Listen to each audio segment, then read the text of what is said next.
Welcome back to A Minute with Chelsea. This is part 2 of the Hobbit hikers hiking the South Rim Trail of the Yellowstone Grand Canyon. We are making our way downtown to this beautiful waterfall that's called the Upper Falls. Also, we need to let everybody know we found Yellowstone. Here it is. That's it, the yellowest stone in Yellowstone.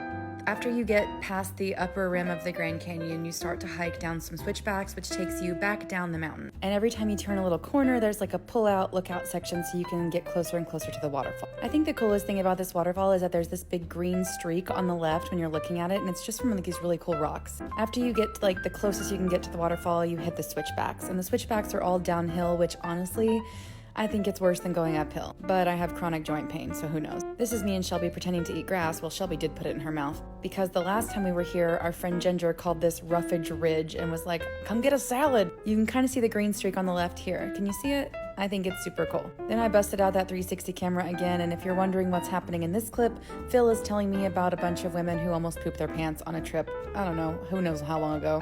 Phil loves to tell me doo-doo stories. It's like, I think that's how we bonded with Grace on the mountain, and now it's our thing. Isn't that wonderful? Me and Phil, little poo-poo pals. After we finished our hike at the Grand Canyon of the Yellowstone, which I just love that hike, it's my favorite. We headed over to Canyon Village, which has like a general store, an ice cream shop, and restaurants and things like that, lots of gift shops. Sarah got some huckleberry ice cream, and look what I got. You should know me by now. I got me a big old hot dog. They don't have Diet Coke anywhere. It's all Diet Pepsi, and let me tell you, am I mad about it? I thought I would be. I really love Diet Pepsi. Look at these fat-ass ravens. They just sit around all day in Canyon Village and they eat snacks. They find food that people have dropped and they get fat on it, and they're hogs. Sarah was convinced she could get near one because they seem so tame, but every time she took one step, it took another step. Then we met up with Shelby and Annalise, and they also got hot dogs. And here's a bison. He's so cute. He's wagging his tail. It's actually 2 bison. Surprise! They just look like one. They're not that big. Not that they're small, but they're not that big.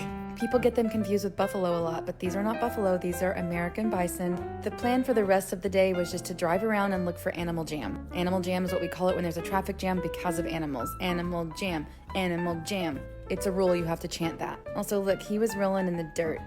The sun came out today, so we actually saw a ton of animals, and it was really exciting because we didn't see hardly any animals until today. We also stopped by the visitor center, which has a really beautiful lake out back, and Phil was like, okay, so if you spend more than 20 minutes in this lake, you'll die.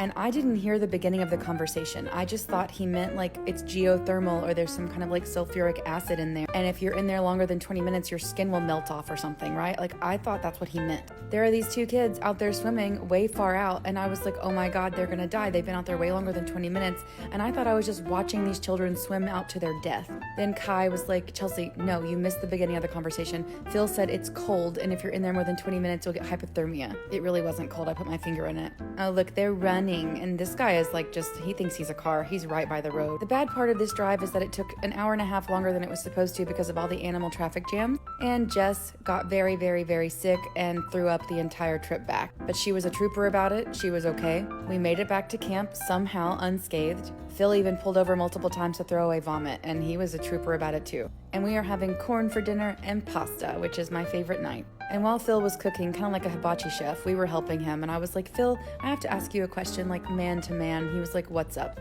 I said, does everybody that you travel with throw up and shit as much as my group? And he said, no, Chelsea, you're very unique. This is a very special group. And I was like, why did you agree to host and be a guide for us again? And he was like, because I get to be myself and I get to relax and I feel comfortable with y'all and you're fun. Do you know how many people are boring on these trips? He's like, I'd rather clean up vomit and shit than be bored. And I was like, Phil, you are a man that I love, and I don't love very many of y'all. We sat down to eat dinner, and Annalise realized every time she tried to take a bite, she couldn't see, and Shelby was like, pull your hood up. It was still a very chilly night, but the fact that it wasn't raining made everything better. One of the groups did the dishes, and then we had this brilliant plan. Sarah brought homemade chocolate chip cookies to the trip, and we decided to make s'mores on the cookies, and it was the best fucking thing I've ever eaten in my life. I could barely stand it. It was so good. Like, I couldn't eat a whole one. I could barely eat a fourth of one because it's so rich and so good. Oh my God.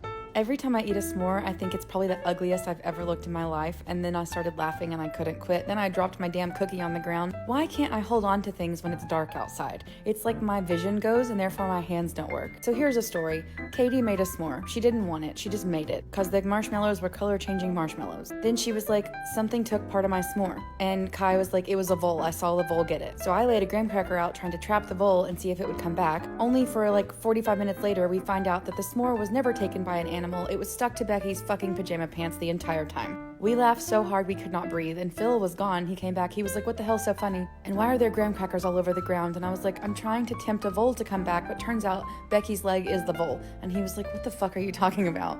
But then we made him eat a cookie with the s'more inside, and he put a Kit Kat inside his, or a Mr. Goodbar or something crazy, and he was like, holy shit, that's amazing. Then I walked myself to the bathroom, washed my face, brushed my teeth, and then I got in my bed in my tent with Shelby. Every night everyone snores, and we called it the Snorus because it would go like, ha ha ha, ha ha ha, and I'm using my hands to snore like hand puppets. And here is tomorrow's plan courtesy of Phil.